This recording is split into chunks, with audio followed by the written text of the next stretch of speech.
ആനന്ദ് മഹീന്ദ്ര നമുക്കറിയപ്പെട്ടൊരു വ്യവസായിയാണ്. നന്മ നിറഞ്ഞവൻ ആനന്ദ മഹീന്ദ്ര എന്ന് പറയുന്നതാണ് കുറച്ചുകൂടെ ശരി. മഹീന്ദ്ര ഗ്രൂപ്പിന്റെ ചെയർമാനാണ് അദ്ദേഹം.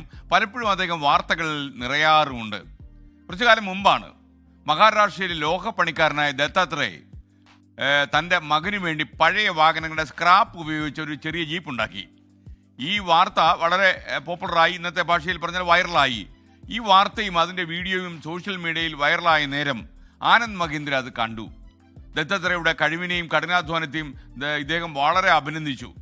പക്ഷേ പൊതുനിരത്തിലൂടെ ഇത്തരം ഒരു വാഹനം ഓടിക്കുന്നത് ഒരിക്കലും സുരക്ഷിതമല്ല, അത് നിയമപരമല്ല എന്ന് ആനന്ദ് മഹീന്ദ്ര മനസ്സിലാക്കി. അദ്ദേഹത്തെ പ്രോത്സാഹിപ്പിക്കുമ്പോൾ ഈ വണ്ടി കൊണ്ട് അദ്ദേഹം നിരത്തിലിറങ്ങും, പൊതുജനങ്ങൾക്ക് അത് പ്രശ്നമാകും, ഇദ്ദേഹത്തിൻ്റെ സെക്യൂരിറ്റിയും അപകടത്തിലാകും എന്ന് വണ്ടിയെക്കുറിച്ച് നല്ല ബന്ധമുള്ള ആനന്ദ് മഹീന്ദ്ര മനസ്സിലാക്കി.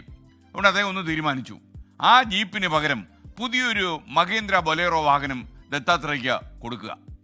അദ്ദേഹം ആനന്ദ് മഹീന്ദ്ര സമ്മാനമായിട്ട് ഈ വണ്ടി അദ്ദേഹത്തിന് കൊടുത്തു. തീർന്നില്ല, പുതിയ ബൊലേറോയ്ക്ക് പകരമായി ദത്താത്രേയ ഉണ്ടാക്കിയ ആ ജീപ്പില്ലേ, അത് ആനന്ദ് മഹീന്ദ്ര വാങ്ങി. എന്നിട്ട് ആ വാഹനം ചെന്നൈയിലെ മഹീന്ദ്ര റിസർച്ച് വാലിയിൽ സ്ഥിരം പ്രദർശന വസ്തുവാക്കി ആളുകളെ കാണിക്കാൻ വേണ്ടി.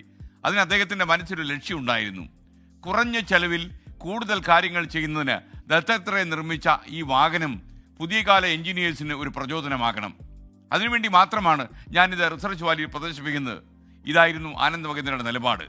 പുതിയ തലമുറയിൽപ്പെട്ട പല യുവാക്കളും സർവ്വ സൗകര്യങ്ങളും ഉണ്ടെങ്കിൽ മാത്രമേ ജോലി ചെയ്യൂ എന്ന് വാശി പിടിക്കുന്നവരാണ്. എനിക്ക് അതില്ല, ഇതില്ല, മറ്റതില്ല എന്നൊക്കെ പറഞ്ഞവർ പറയും. അതൊരു തെറ്റായ സമീപനമാണ്.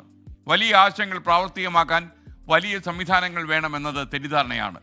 മനസ്സുണ്ടെങ്കിൽ മാർഗമുണ്ട്, അതല്ലേ സംഭവം. നമ്മളെപ്പോഴും പറയാറുണ്ട്, നമുക്ക് ഒരു ലക്ഷ്യമുണ്ടെങ്കിൽ അതിന് വഴി നമ്മൾ കണ്ടുപിടിക്കും.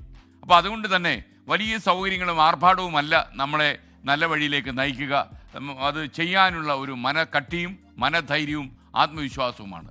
അപ്പോൾ ആത്മവിശ്വാസവും അതുപോലെ തന്നെ എന്ത് പ്രതികൂല സാഹചര്യത്തെയും കടന്നു പോകാനുള്ള ഒരു ധൈര്യവും നമുക്കുണ്ടാകട്ടെ.